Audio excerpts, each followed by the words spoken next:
Buenas tardes, amigos. Estamos para Capitalismo Revolucionario y Conociendo la Verdad con un gran invitado, el coronel Retiro, Jaime Ojeda Torrens. Buenas tardes, coronel. ¿Cómo le va? Muy bien. Sebastián. Buenas tardes, coronel. Vinimos a entrevistarlo por todas estas cosas que se han estado ocurriendo. Vimos esto que pasó en el Chilevisión.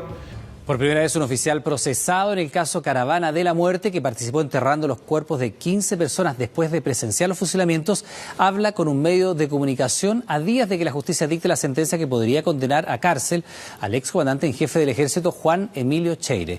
El caso de que lo están ustedes siguiendo ahora con Cheire también, por todo lo que nosotros sabemos de la historia de Chile, y queríamos preguntarle primero cómo se siente usted en este momento.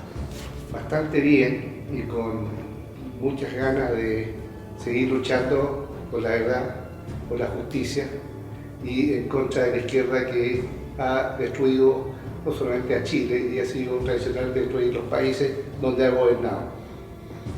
Bien, y usted tiene, está tranquilo en el sentido que usted siente que a nivel de conciencia usted siente que es inocente de todas las cosas que se le acusan, etcétera, o tiene algo que... Absolutamente inocente, y me da lo mismo lo que haga el juez si me condena, porque mi conciencia está tranquila, y la conciencia de ese juez si me condena no va a estar tranquila. Perfecto.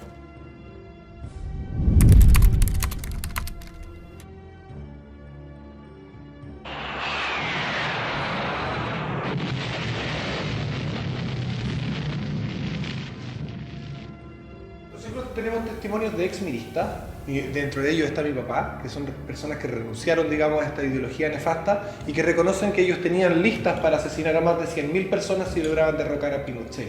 ¿Qué información tenían los militares al respecto de este tipo de cosas? Le cuento que si usted me gustaría que pasaran muy seguido el primer discurso de Erwin, el presidente de Erwin, que era presidente de la democracia cristiana.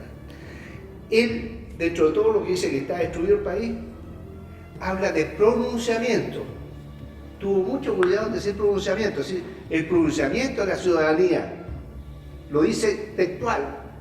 El intento de la Unidad Popular de acaparar el poder por cualquier medio, el caos moral y la destrucción institucional a que habían llevado el gobierno del señor Allende al país provocaron un grado de desesperación colectiva de la población de los chilenos que precipitaron este pronunciamiento de las Fuerzas Armadas. Segundo, dice que había 12.000 hombres en armas extremistas. Lo dice textualmente. Me gustaría que... ¿Lo tienen ustedes ese discurso? Sí. Estamos hablando de que Elwin estaría reconociendo la existencia de 12.000 terroristas financiados por Cuba y eso. Absolutamente. Pues entonces resulta que si usted me dice, bueno, ¿qué pasaba? Estábamos al tanto nosotros de que efectivamente venía este golpe de Estado comunista. Sí. Venía. Estaban articulando.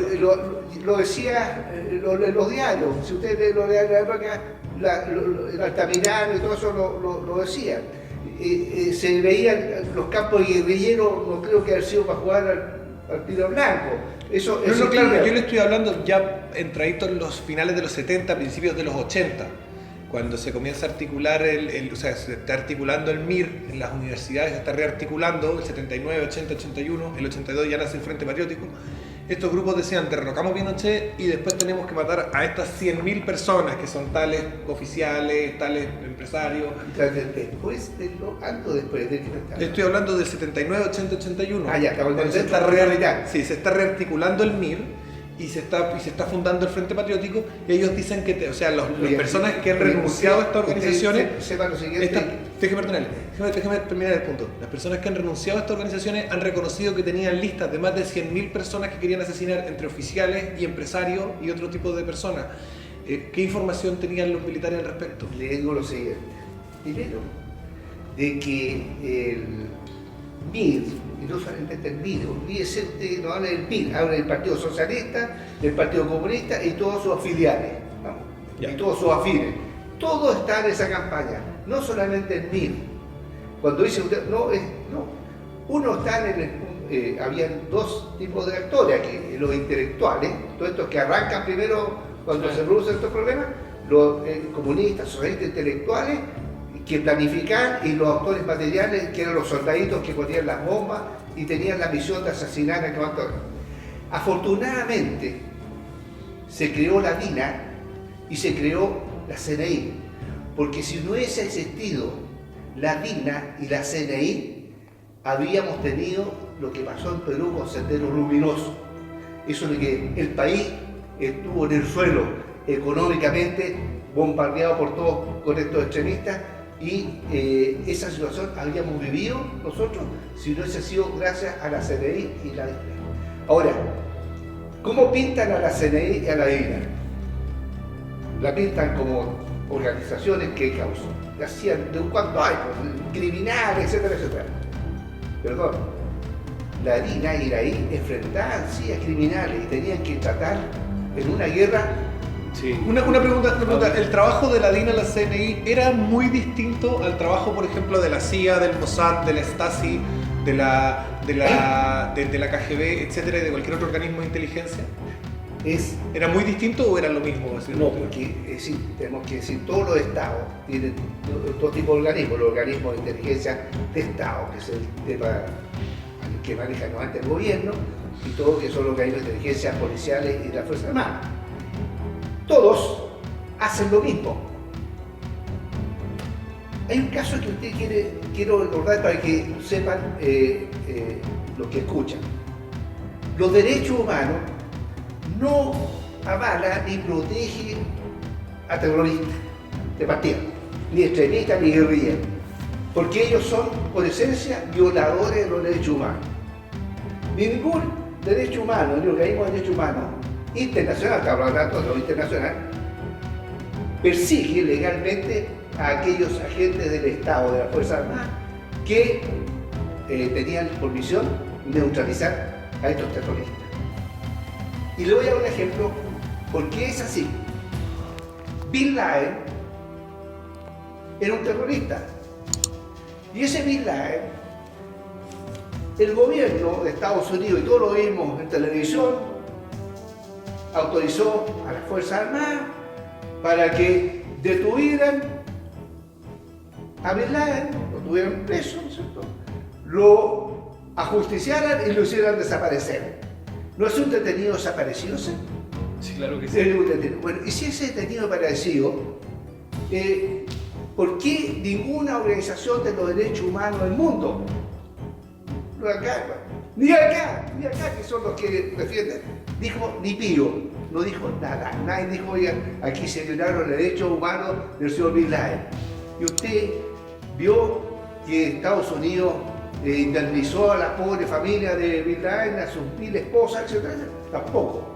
Y usted vio en Estados Unidos que condenaran a los militares, todo lo contrario, los condecoraron, son héroes de guerra.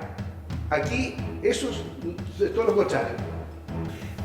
Hermógenes me contó en la entrevista que le hice hace poco que durante el gobierno de Allende, la PDI, o sea, la Policía de Investigaciones, que tenía otro nombre antes, pero por órdenes de Allende, interrogaba con uso de electricidad y otras técnicas que hoy en día están prohibidas por las convenciones internacionales, inclusive a diputados de derecha y a todo tipo de personas de derecha.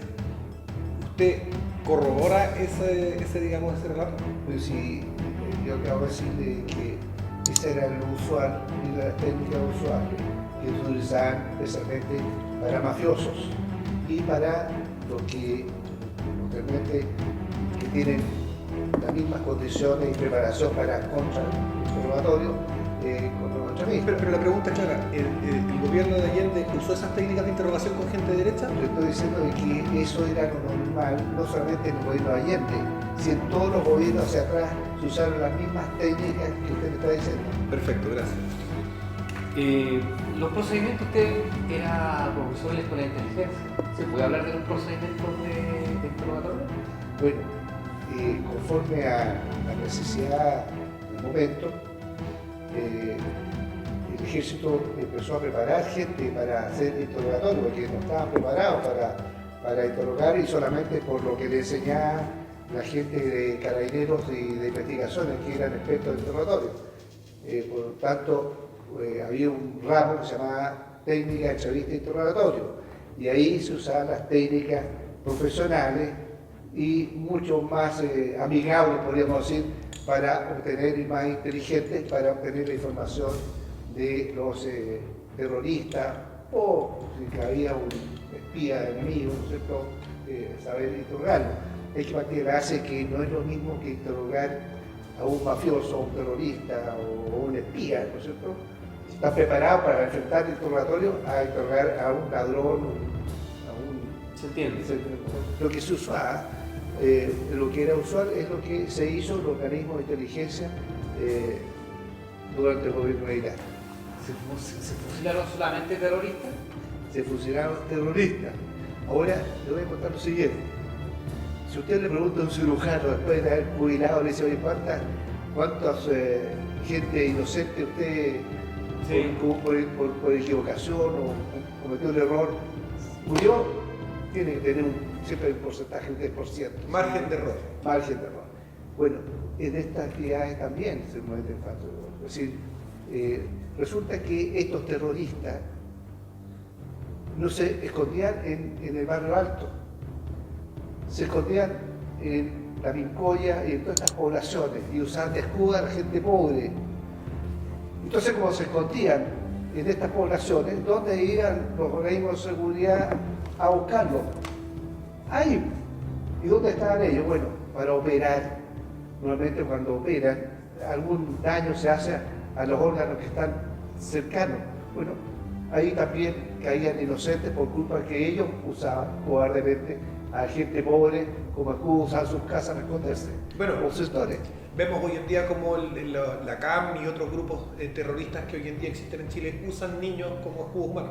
Bueno, lo que usted debe saber es que la CAM y todos estos organismos extremistas, terroristas de Araucano, siguen el mismo modelo de los terroristas nuestros. Los que le enseñan a ellos a actuar todas estas operaciones inteligentes que hacen, que no los pueden pillar, son técnicas que aprendieron en Cuba nuestros terroristas comunistas. Ellos aprendieron eso, y eso es lo que han traspasado a ellos. Ellos están, toda esa gente que está, todos esos líderes que el pueblo mapuche, eso está financiado, está instruido y capacitado por el Partido Comunista. Él es autor confeso, autor intelectual de un delito en el cual él reconoce públicamente haber autorizado las muertes y el atentado al ex general Augusto Pinochet. Hay un tema pendiente desde el punto de vista de la justicia penal, en el entendido que obviamente hubo participación y confesión directa de los hechos, y en ese sentido obviamente van a tener que responder ante la justicia, señor Tellier. El Partido Comunista pone sus abogados también para defenderlo. Es decir, los abogados, los derechos humanos no están para defender al Macay, a la familia, sino que está para defender a los... ¿Por qué el Partido Comunista sobrevivió? ¿Por qué se dejó por parte del gobierno militar que no se radicó? Porque no tengan presente ustedes que era más terrible el Partido Socialista con Altamirano que el Partido Comunista. Carlos Altamirano, que era probablemente el más exaltado de los elementos del gobierno de la Unidad Popular, le confesó a la periodista Patricia Pollicer en un libro que se llama Altamirano, cómo era la distribución de los elementos armados que tenía cada partido de la Unidad Popular. Y de esa cuenta uno saca la conclusión de que ellos tenían unos 10.000 hombres en armas. Es decir, si usted estudia desde atrás, ahora se lo resto papeles, pero Altamirano, el Partido Socialista, en general, todo, y eso que quede claro, el Partido Socialista era el que encabezaba a toda la izquierda para la vía armada, para tomar el poder por las armas, el Partido Socialista. Liderado, tenía infiltrado la armada a todo el mundo. El Partido Socialista en todo, todos sus militantes eran potenciales extremistas, ya sea intelectuales, los que planificaban, o operadores. Por tanto, cuando dicen, no, si yo era miembro del Partido Socialista, sí, era miembro, Justo en ese tiempo, usted como miembro del Partido Socialista estaba en esta campaña. Usted debía ser partidario y ser uno de los integrantes de este terrorismo de Estado que debía hacerse cargo de los toreros. Porque el Partido Comunista finalmente rechazaba un poco esta tendencia del Partido Socialista porque ellos recibían las órdenes digamos, de la Unión Soviética de que no había plata, digamos, para mantener otra Cuba. El tema de la diferencia entre el Partido Socialista y el Partido Comunista se definía en lo siguiente. El Partido Comunista era obediente absoluto, 100%, a lo que dictaba la Unión Soviética o los comunistas rusos.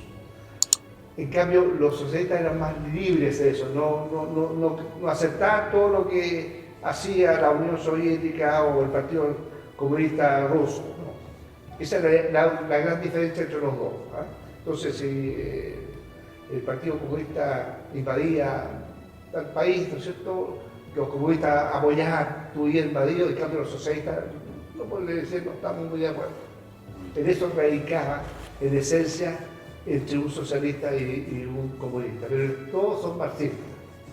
Claro, los comunistas montan su grupo guerrillero, el Frente Patriótico Manuel Rodríguez, por órdenes de la Unión Soviética, ya entrados los 80, porque antes la Unión Soviética básicamente no tenía, digamos, recursos económicos para solventar esto, mientras que los socialistas, como funcionaban con sus propios recursos, y sobre todo obtenidos de partidos socialistas de Europa, tenían una mecánica, como usted bien dice, más libre y por lo tanto podían hacer esta clase de cosas, ¿no es cierto?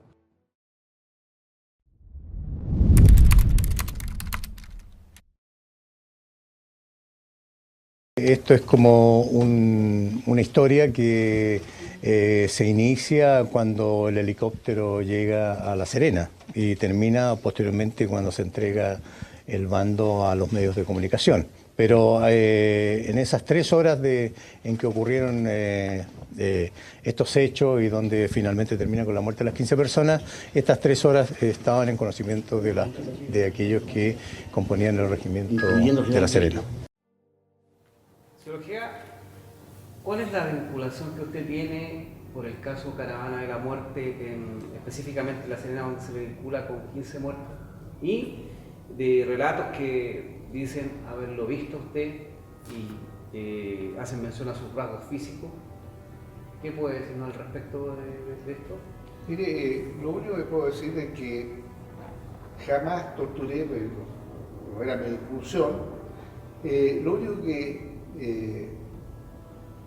me sorprendió es que aparecieran estos personajes que dijeran que me habían reconocido por los ojos, etcétera, etcétera, como a General Pinochet por la voz y la boca, qué sé yo. La verdad es que esos personajes que aparecen denunciando, no le quepa la menor duda, o son fanáticos comunistas que obedecen al Partido Comunista para que actúen de esa forma, o son financiados, pero muy posible de que esos se van a querellar conmigo con el fin de lograr, ¿no es cierto?, una indemnización millonaria por haber sido torturados según él. Así que eso es una estrategia del Partido Comunista de preparar a esta gente para que actúe como testigos falsos a fin de lograr beneficio, porque no me cabe la menor duda que esa familia que recibió 100 millones de pesos por indemnización, parte de ese 100 millones de pesos va al Partido Comunista y parte de eso va a los abogados del Partido Comunista. Por lo tanto, este es un negociado tripartito: la familia, los abogados y el Partido Comunista. Había una acusación que a mí no me pareció grave, pero que se hace, en la que dice una de las personas dice que en un momento cuando estaba detenido se le sacó el paño que le tapaba los ojos y que él lo vio directamente a usted golpearlo con golpes de pies y puños. Me imagino que en una situación, ¿no es cierto?, estaba recién realizado el pronunciamiento, golpe o como le quieran decir, siempre digo las 3 cosas. En esa situación, en ese momento de detención, era algo normal, ¿no es cierto? ¿Usted golpeó con puños y pies a alguna persona detenida en alguna situación? Mire, todo lo que se dice es falso. ¿Ah? ¿Usted no golpeó con puños ni pies? Absolutamente no. Es falso. Por eso le insisto, todo esto es una maniobra teatral, ¿no es cierto?, con fines de lucro, no le quepa la menor duda, y que el negociado que viene del Partido Comunista y de las organizaciones de derechos humanos es ya terminaron con los desaparecidos, los ejecutados, van a partir con los que fueron interrogados, torturados. Entonces van a ir un montón de torturados. Está la palabra de los torturados y la palabra de quienes dicen que no los torturaron. Pero como el juez y como los jueces, según el ministro, yo le creo al ministro, que estamos llenos de jueces de izquierda y del Frente Amplio, no le quepa la menor duda que vamos a llevar toda la perder porque le van a creer justamente al que dice que lo torturaron y que es de la ideología del juez. Carroza, es cierto, en los juicios anteriores, condena por relato y ficción. Yo no sé muy bien cómo condena Carroza. Lo que sí le puedo decir es que cuando me procesó Carroza con todos los otros oficiales de La Serena, lo primero que hice fue buscar el mejor abogado y el más caro todo, iba a vender mi casa, mi auto, todo para defenderme. Nosotros entendemos que los familiares de las personas que desaparecieron sufrieron y nosotros lo que queremos es que ellos entiendan que nosotros también estamos sufriendo y que no hay ninguna competencia de quién está más triste o no hay una competencia. Lo que nosotros queremos para la sociedad chilena es que se una. Pero conversando con amigos en Punta Peuco que están presos, me dijeron que no gastaron un peso en defenderme porque ya estaba condenado. Ellos cometieron el error de tomar el mejor abogado y gastar toda su plata y todos sus ahorros y igual fueron condenados. Por tanto, yo tomé un abogado gratis. Es decir, mi abogado le dije, usted me defiende, pero no me pagaron un peso porque no doy el gusto a los comunistas que más encima me van a meter preso y más encima van a perder plata. Claro, lo van a dejar en bancarrota. Además, eso sí, no se lo vale ese gusto.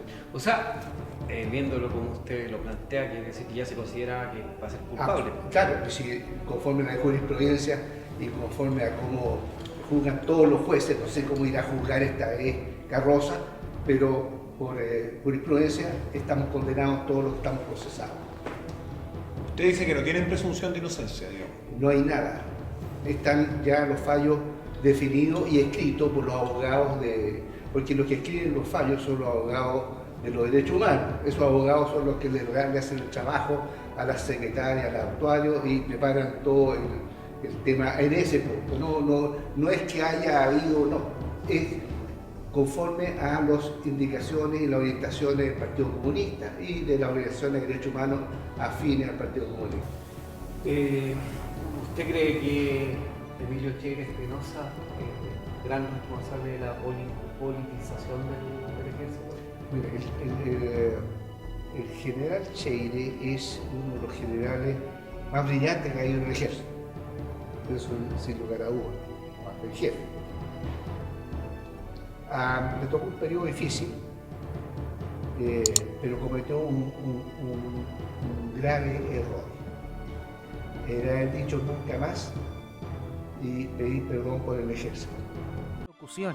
Nunca más una crisis política que nos llevó a la división. Nunca más la incapacidad para controlar esa crisis. Nunca más sectores que indujeron al ejército a actuar. Eso es inaceptable, porque el ejército nunca debe pedir perdón por cumplir con su deber. Y lo que hemos hecho en el ejército, desde el 11 de septiembre hasta cuando entregamos el gobierno, y hasta ahora, y siempre va a ser, vamos a cumplir con nuestro deber de salvar a la patria. Por lo tanto, él nunca más está equivocado. Siempre el ejército va a actuar cuando la patria se ve amenazada externamente o internamente, que fue en este caso. Y jamás va a pedir perdón por hacerlo. Y lo va a hacer muy bien. Y ustedes saben que nuestro ejército nunca ha sido vencido. Siempre Hay gente que dice que Cheire tendría como esto, como una especie como de saltos en la corte, digamos, por su participación en los gobiernos de la Concertación, por la buena onda, digamos, que tuvo con la gente en esa época. ¿Usted cree que él pueda tener si es que condenan, porque como usted dice, parece que la condena está segura, cree que va a tener una condena menor o probablemente no la tenga debido a ¿no es cierto?, a estos saltos en la corte, a estos arreglos? Nos gustaría estar en puesto el juez Carroza, porque aquí el juez Carroza se juega su carrera con Cheire. Porque a Cheire lo odian, o le tienen rechazo, ¿no es cierto?, digamos, la familia militar, la derecha dura, el pinochetismo, por lo que usted estaba comentando, y la izquierda más dura también, por militar, y solamente, entonces, pero tiene gran apoyo de lo que es la izquierda, digamos, más comillas moderada, ¿no es cierto?, tiene gran apoyo del PPD, el Partido Socialista, etc. Entonces, ¿a usted no le parece que puede haber un trato injusto finalmente por esa situación en el juicio que ustedes dos enfrentan? Que no haya un trato igualitario, que no haya una valoración igual de las pruebas, de lo que sea. Hay varias hipótesis.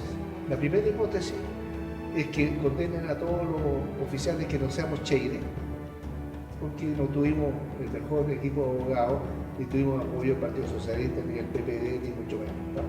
No hay ningún estándar internacional. Lo que está haciendo la presidenta es tratar de vengarse. Lo que quiere ella es vengarse de gente que ya está detenida. Primero está presa, mal juzgado, y ahora viene la venganza. La otra hipótesis es que el juez sea tan valiente y reconozca que ningún oficial del regimiento es culpable de un hecho, y eso está claro, y su conciencia lo va a tener claro. Y tercero, de que condene a Cheire y nos deje libre a nosotros, lo que es básicamente prácticamente imposible. Pero hay un factor que es fundamental entender. Si el juez demuestra, pero en forma con evidencias concretas, de que nosotros sabíamos que la ejecución era ilegal, tiene toda razón para condenarnos. Pero la única cosa que el juez no puede demostrar, y lo va a tener que demostrar con falsedad, de que yo y todos los oficiales del regimiento teníamos la certeza de que se estaba cometiendo un delito y que no se estaba cumpliendo con la ley al ordenar el funcionamiento por los tribunales de justicia. ¿Usted tiene algún conocimiento o en su conocimiento qué cosa, qué participación, qué actividades había realizado Cheire en esa misma época, en ese mismo escenario, digamos? Cheire en ningún momento tuvo acciones operativas, jamás. Nunca. Nunca. Siempre se agregó el papel de ayudante y lo hizo muy bien. Incluso fue el brazo derecho del intendente en la parte política, porque usted debe saber que Cheire no por casualidad lo han nombrado en cargos importantes. El último cargo al cual lo echaron, el cargo del Estado, que era el tema de la, ¿cómo se llama? Con las elecciones. El Tribunal Constitucional Electoral, ¿no? Y lo iban a nombrar presidente incluso. El CERVEL, perdón. El CERVEL. ¿Por qué lo iban a nombrar presidente? Porque el hombre tiene un tipo letrado. Una capacidad de inteligencia y un criterio bastante claro.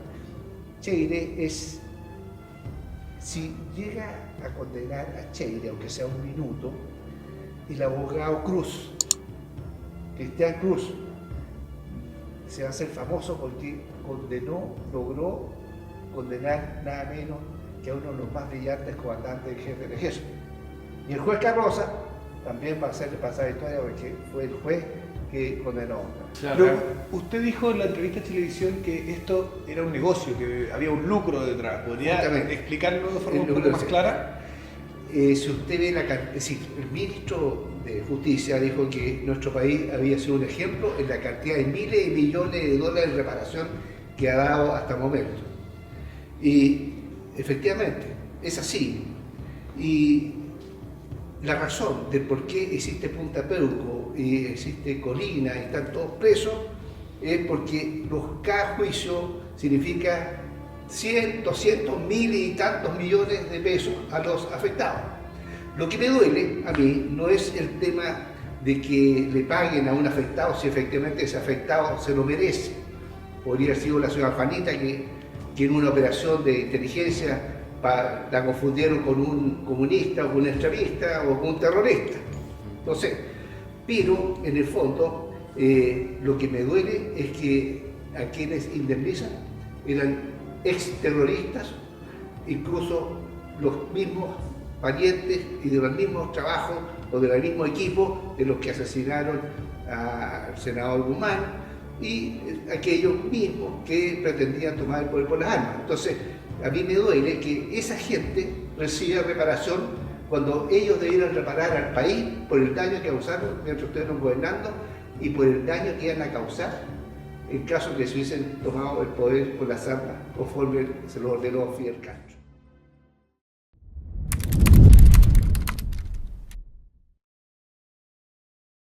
Líder democrático de la derecha, Guzmán, de 44 años, sabía que tenía tenaces adversarios políticos, pero quizás subestimó el riesgo terrorista para su persona, mientras que paradójicamente no cesaba de alertar al pueblo y gobierno de Chile. Creo que es una muestra más de que el terrorismo sigue siendo una de las más graves amenazas que afronta nuestra convivencia civilizada y frente a la cual hay que reaccionar en forma resuelta y sin vacilaciones.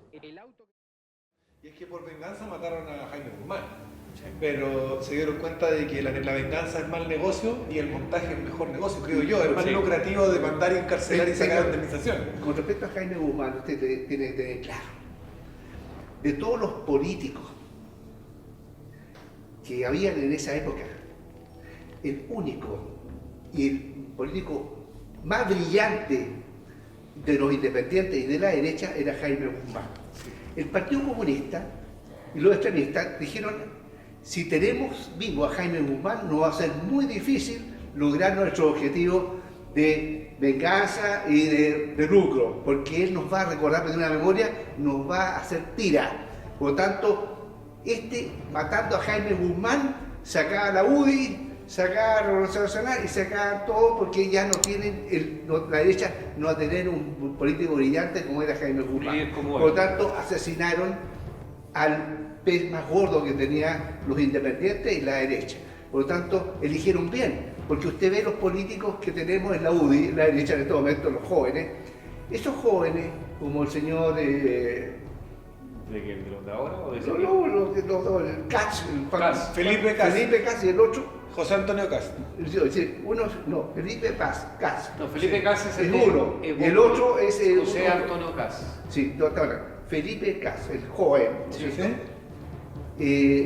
no sabe o no está informado de que no habría existido él, no habría nacido si hubiese habido un pronunciamiento militar. ¿Por qué? Porque su mamá habría sido violada por los extremistas y su papá pasaba al paredón, como decían ahí a los momios al paredón y la momia al colchón.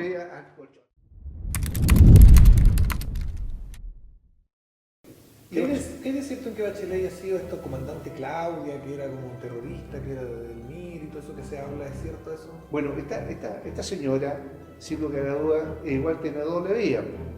Era terrorista, participaba de todas estas organizaciones del Partido Socialista y tenía una garantía. Era hija de un general de la FARC, por lo tanto estaba blindada cualquier cosa.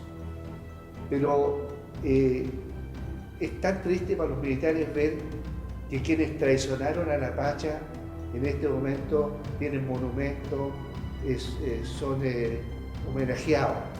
¿Qué me iba a imaginar yo de que Carlos Prat González iba a ser homenajeado? Incluso le iban a colocar el nombre de una unidad militar al principal traidor del país y del ejército chileno. ¿Usted qué me iba a imaginar que el señor Bachelet, que estaba a cargo de todo lo que era alimentación en el tiempo de la Unión Popular, ese vendido al partido, un general socialista, es decir, se supone que un militar no tiene partido político, pero él era socialista, que ahora está siendo homenajeado en las Fuerzas Aéreas, tienen sus cuadros, etc. Hay cosas que uno dice, si hubiesen dicho que eso iba a pasar, no lo hubiera haber creído, de que Allende tiene un monumento en la Plaza de la Constitución y que fue el principal... Es decir, eso son cosas de lo que hemos vivido en la historia, vemos cómo puede ser esto, es decir, esto es algo imposible. Si me lo hubiese explicado antes, sí, no lo puedo creer. La presidenta Bachelet firmó un acuerdo con organismos internacionales y el móvil que comprometería a Chile a legalizar la pedofilia en los próximos años. Sería un compromiso que habíamos adquirido internacionalmente, derogar cierto artículo penal que prohíbe a los homosexuales tener relaciones con menores de edad. Eso es real y lo hemos sacado a la luz en unos programas hace poco. ¿Qué tipo de acción vamos a tomar los chilenos en este momento frente a un tipo de tiranía y de violación de nuestra soberanía que no se manifiesta en lo económico como fue en tiempo de Allende, que era el hambre, las colas, sino que es más sutil, que es más subterránea? Yo lo siento así, mire, todos estos movimientos, por ejemplo el movimiento feminista, de homosexuales, etcétera, etcétera, está bien. Hay que luchar por los derechos, tienen sus derechos, todo esto de tener una IA, etcétera, etcétera. Pero ¿dónde está el problema? Cuando se mete el comunismo ahí. Entonces lo que viene siendo una obra positiva, entra el odio. Toda esta odiosidad que se ha creado y contaminado buenas ideas han sido porque el comunista goza, porque ustedes saben que la esencia del Partido Comunista es crear el odio, la división, el conflicto, para llegar ellos a la síntesis. La pregunta importante en este contexto, de lo que me preocupa a mí, lo personal, los mandos, los altos mandos, las cabezas, ¿están politizados o siguen siendo fieles republicanos como ha sido la tradición de nuestras Fuerzas Armadas? ¿Cómo lo ve? Afortunadamente, General Pinochet no mezcló a las Fuerzas Armadas con política. Sí, las mantuvo en los cuarteles y cumplieron funciones de cuartel siempre. Por lo tanto, ya siguió la tradición. En este momento los mandos son absolutamente apolíticos, salvo los comandantes en jefe, que son elegidos con mucho cuidado, como eligen a los jueces. ¿Cómo eligen a los jueces que son ministros de la Corte Suprema? Es la misma forma como eligen a los comandantes en jefe. Por eso es que los comandantes en jefe que hemos tenido no han tenido la capacidad de poder defender al ejército en retiro que está siendo atacado.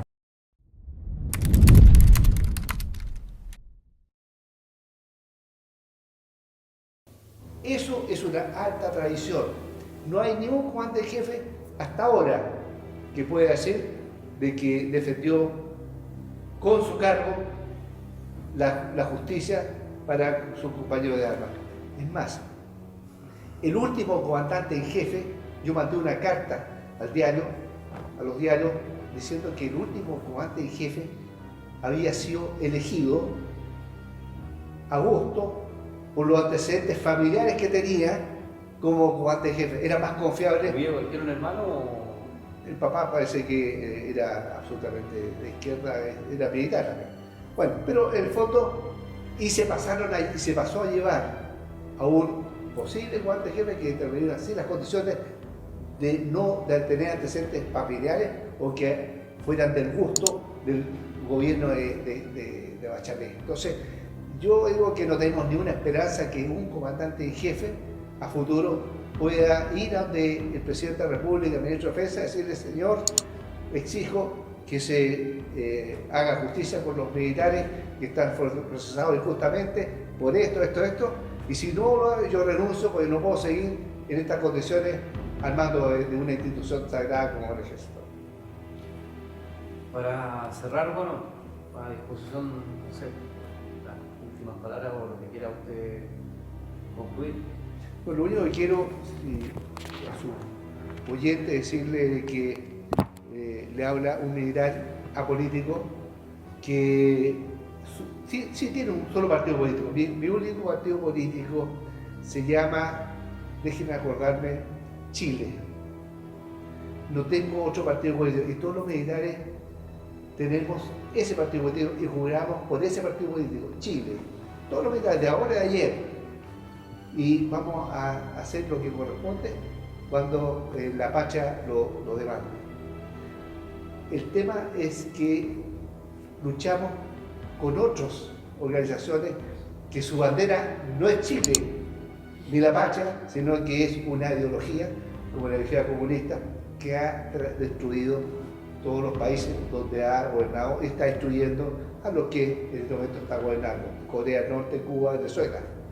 Venezuela, los jóvenes que están viendo este programa, lo que ven de Venezuela es una pálida realidad de lo que vivimos nosotros en el tiempo de la Unidad Popular. No es nada. Era mucho peor lo nuestro. Así que infórmese antes de opinar sobre qué fue el gobierno militar y por qué tomamos nosotros el poder. Gracias, coronel Ojeda. Reiteramos nuestro agradecimiento por habernos recibido, excepto haber tenido la capacidad de entregar todas sus opiniones a nuestros canales. Agradecimiento por la apertura, por la claridad de la respuesta, por no estar limitado en los contenidos y poder conversar de cosas que mucha gente probablemente no se atrevería a decir.